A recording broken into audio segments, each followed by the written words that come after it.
Shalom. You're ben-Emmett again with another exciting adventure and learning about our holy Torah.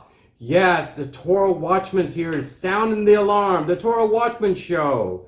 Everyone loves the Torah Watchman show because you get nothing but the most sincere, emes, truth, emet, available. I'm an Orthodox Jew. I studied the Torah. I studied the Talmud. I studied the Midrashic writings of blessed memory or sages, consolidating all those notes and all those debates and everything else. I also do a lot of research, a lot of scholarly articles that are very historical in content.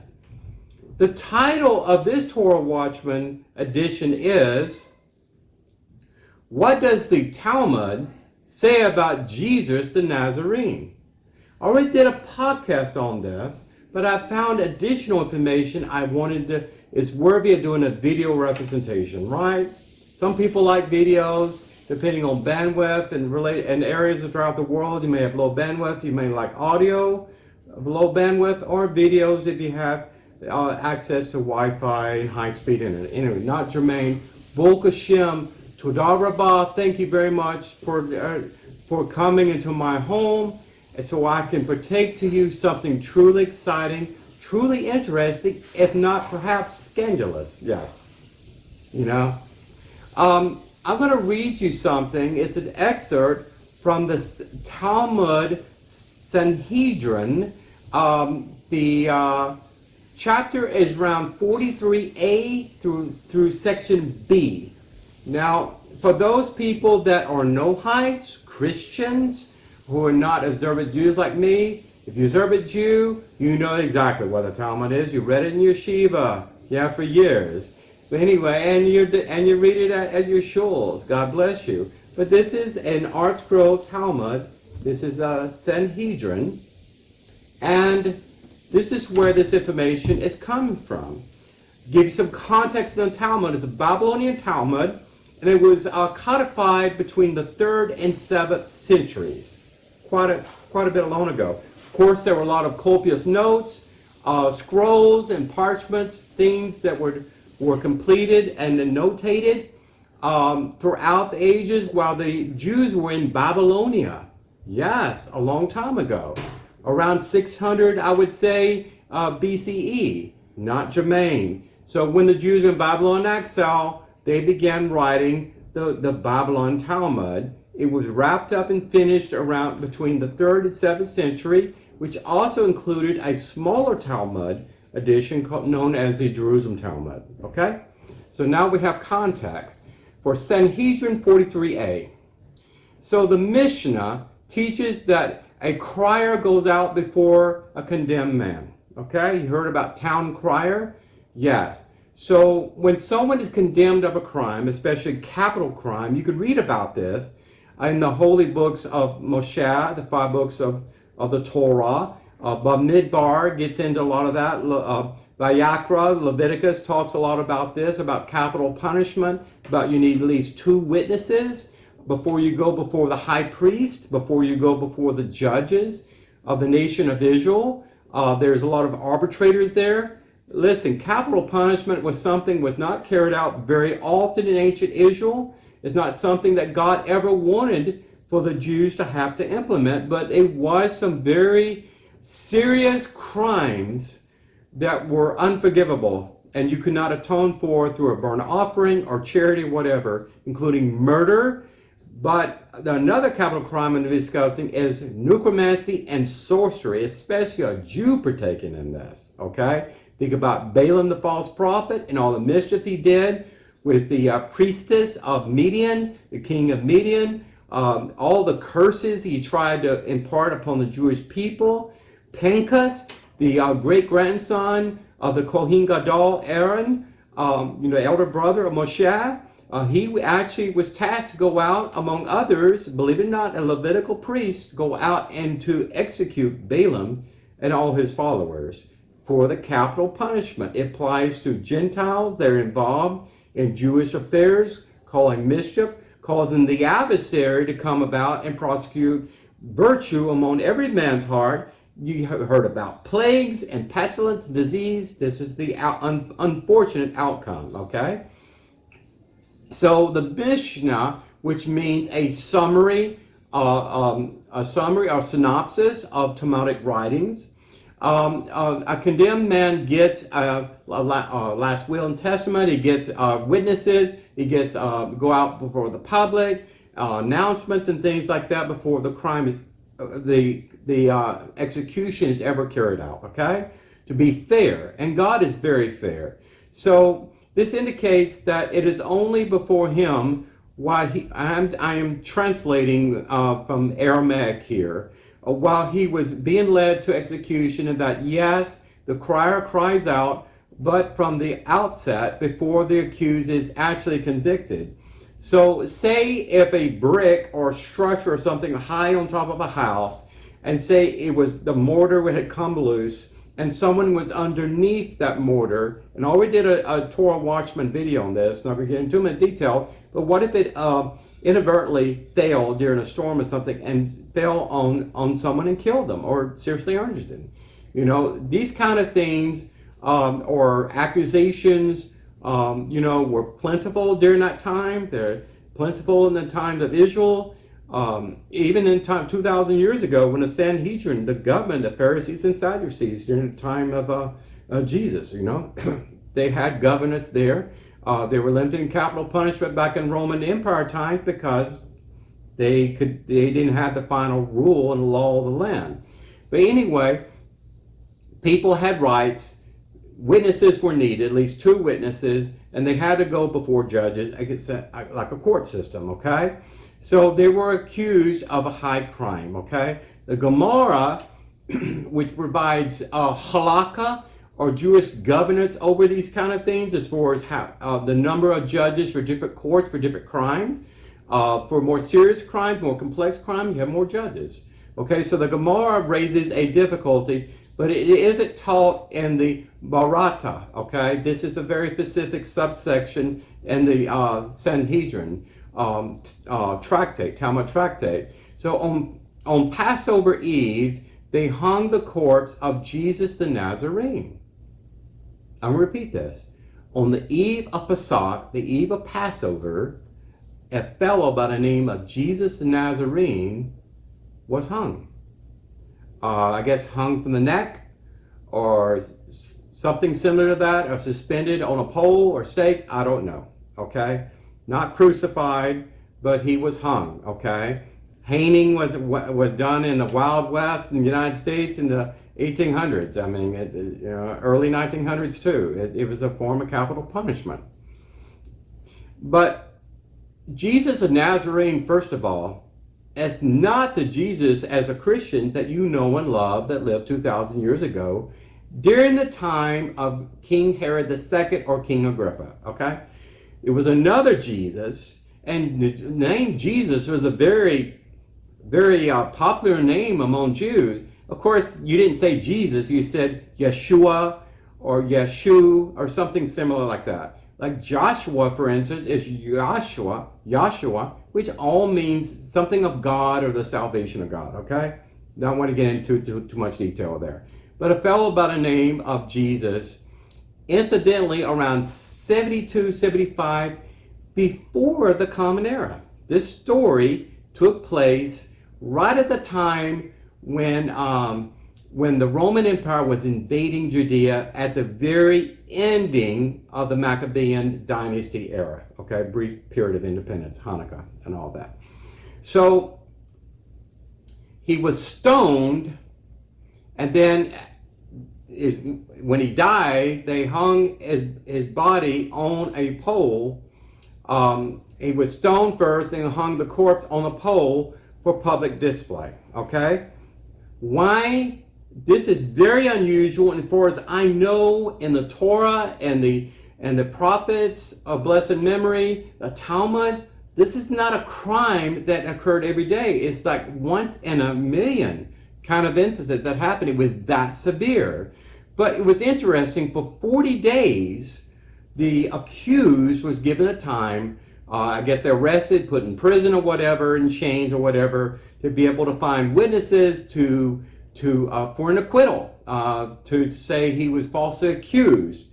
There's something called Lashon Hara, which means that you are never to say anything wrong about your brother, or Gentile or Jew. You never to spread malicious gossip or prejudice or prejudge anyone of anything. Okay, it's strictly forbidden. In fact, it's the worst sin you could probably do as a Jew. And that's why we beat our chests, in Yom Kippur about these kind of things. Okay, that's why we ask people to forgive us around high holidays. Not getting into that, not germane.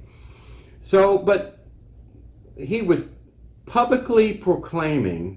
Okay, a crier was publicly, you can imagine as a town crier, what is going on, it said, Jesus of Nazarene will be stoned today. And this is a public event. Everyone that was injured by what Jesus had done or accused to do, that they had witnesses for, were able to get a rock and literally throw at Jesus and stone him to death, okay? So Jesus of Nazareth was accused of practicing sorcery. This is a high crime, a capital punishment, guilty of execution. You can read this in the books of Moses, okay? I'm not making this up. So what's worse about the sin, it's not something he did. He had a cauldron or whatever in his basement of his house, and he was doing something privately, experimenting with mystic arts and dark arts and witchcraft and necromancy and sorcery and talking to the dead and all this. He actually was recruiting disciples. He had a following. He actually had 5 disciples. Does this sound familiar? Jesus the Nazarene had 5 disciples. Okay? So he led the Jewish people astray. Just like Korah rebellion, in the Torah, you can read about that, how he had a coup, an insurrection against Moshe and Aaron, the same kind of thing. It's a type of insurrection, okay? So the Torah said one truth, he was saying another truth. They could not find anyone to acquit him, or to teach or to defend him on his behalf, to speak on his behalf. So he was stoned, and he was hung on a tree or a stake, a vertical pole or something, on the eve of Pesach, on Passover. Does that sound familiar too? Now you may say this Jew is making up this story, okay? This is not my story. I'm the messenger. I'm just a reporter. I'm reporting on something in the Talmud Sanhedrin, chapter 43 Alpha, okay? You can look it up yourself. You can go to Saphia.com and read the information yourself. They have transliterated text in English. You can read it yourself. It's something that's widely debated among Jews to this day and Christian scholars. Yeah, it is. I'm going to read you a little bit more information on my research. So you may say these Jewish sages didn't have anything else to do except make mischief against the poor Christians, to say lies and propaganda. But understand when this was happening. Again, this section, this tractate, was written along the rest of the Babylonian Talmud and actually codified and put in some sort of categorized way known as the Gemara, okay? Before they actually had books or whatever. That happened much later. But anyway, these people had a data source, okay? Or known as a Q, okay? In other words, a master transcript that survived the ages, that someone else read or translated and then copied and documented that, okay? So if you just read this one story in the Talmud, you say, well, this is just Jewish folklore and legend, okay? But the sages talking about this story in Sanhedrin 43 Alpha, they did not originate the story, okay?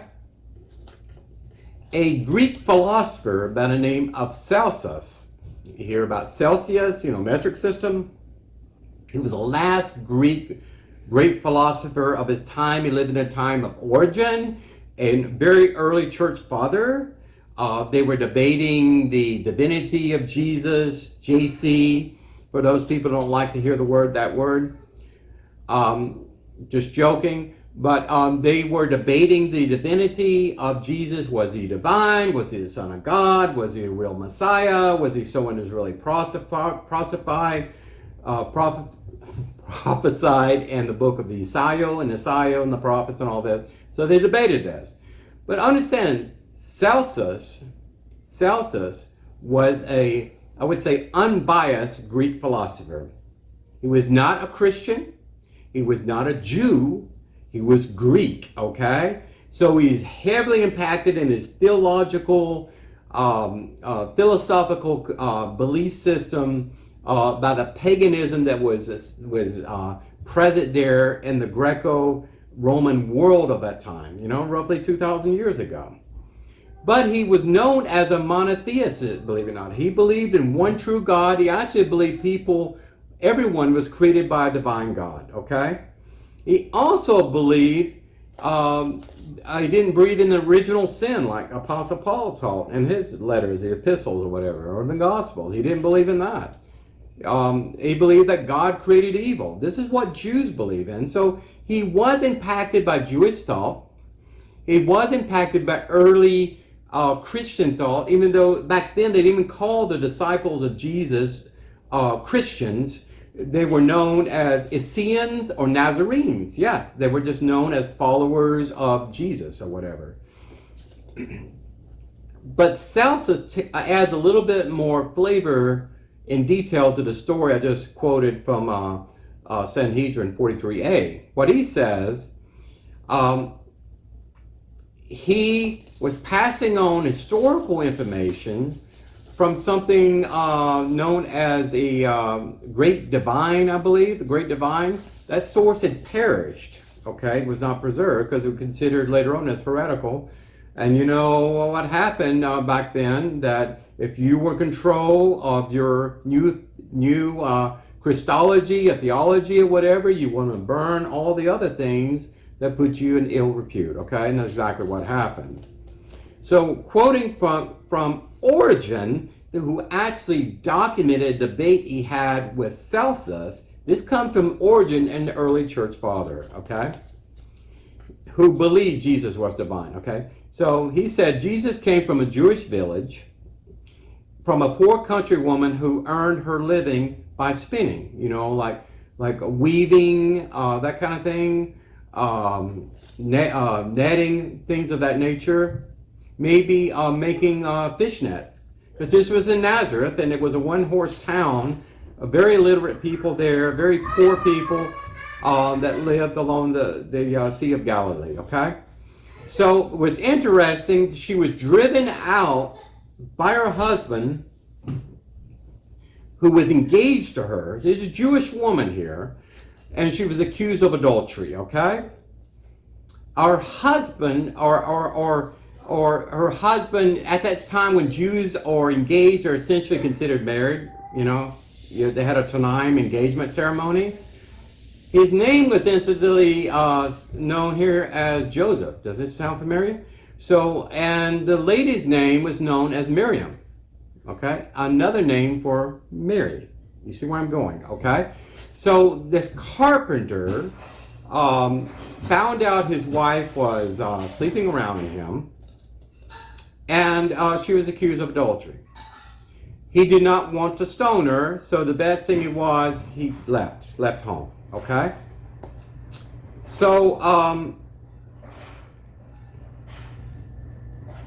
So she was in disgrace, okay? Ill repute. She was left her business of weaving, spinning and things of this nature, as it's called, to secretly have a child. Guess who his name was? Jesus, okay? So she had Jesus, maybe in a barn, I don't know. But anyway, had Jesus secretly, very poor woman. And Jesus grew up in that poverty, okay? Didn't have much to hope for, but he was a smart person. So when he got of age, maybe 16, 13, whatever, where he could actually get on a ship and go to work for someone, he went to Egypt. So Jesus went down to Egypt. Does this story sound familiar to you? He went down to Egypt and he learned a craft. Okay, he was a student of a sorcerer there, an Egyptian sorcerer, and you know the pharaohs and ancient Egypt and Moses and Aaron, the snakes, turning the river to blood and all of these things, the divination, talking to spirit. They were marketing that. This is back to Balaam, the same kind of dark arts, okay? So he went there and learned those dark arts. Jesus was raised in a Hellenist environment where the Torah was not heard very much, and certainly he did not daven, okay? Let's get that out of right. He was not a very good man of character. So he went down to Egyptian, and when he came back with conceit and a little bit of narcissism, Egyptian pride of all the dark arts that he had mastered, maybe a little bit of Kabbalistic kind of things going on there, but he had magical powers. And in other words, he probably made his money casting curses upon people or casting blessings upon people, okay? You want your ex-wife to go away? Well, he could put a curse on her and make her go away. That kind of thing. So he accepted a title as pretty much as a demigod, as a Messiah, which means a messenger, someone who was appointed for a specific task. So he had people back then, if you manifested supernatural powers, things that could not be explained by the pseudoscience of that time, you were considered godlike or born of a god. Okay, that's all we're going to get to because there's no more detail in here. I'm reading what was from this section from Origen, a church father, early church father, who debated Celsus, a Greek philosopher, and he actually copied this historical information that was originally lost from Celsus, Greek divine. Okay. So he told this story, and when Jesus came back, he took on the father of Joseph, okay, but the actual person was a Roman centurion that slept around with her, okay. So that was his real father, and you know, Romans do what Romans do with Jewish women back then. I'm sorry to say that, but that's just generally what happened during that time. But she had committed adultery, and Jesus didn't want to brag about his mother committing adultery with a Roman centurion or whatever that was the enemy of the Jews, right? So it looked like he was kind of divinely born or whatever, and he considered Joseph to be his stepfather, to be his father. To wrap this up, again, this information was being discussed actively between the 1st and 2nd century leading up to the 3rd century when Constantine, the Emperor Constantine, had codified the Nicene Creed, the divinity of Jesus and all of this. So a lot of these things were considered heretical, a heresy at that time, so they were destroyed. That's what they did. So Celsus' value, even though Christians this day said he was a liar, he made this up and everything else, but what he wrote about in a data source that was lost, a Q source or whatever, that Origen actually copied and documented down, it did have historical value, okay? Celsus did debate the virgin birth of Jesus, okay? He did debate that. He did not believe Jesus was the Christ. They did argue back and forth with this. Celsus had a belief worthy of ridicule anyway. I mean, he's a Greek philosopher, and I'm sure the Romans had great respect for him because he was one of the last greats. I mean, there's statues of him, okay? But he had extensive knowledge of Jewish folklore and legend and history, okay? And he had respect for it. He also had extensive knowledge of the writings of Paul and the ambiguous authors of the 4 Gospels, okay? They were written before the time of Origen and the time of Celsus, okay?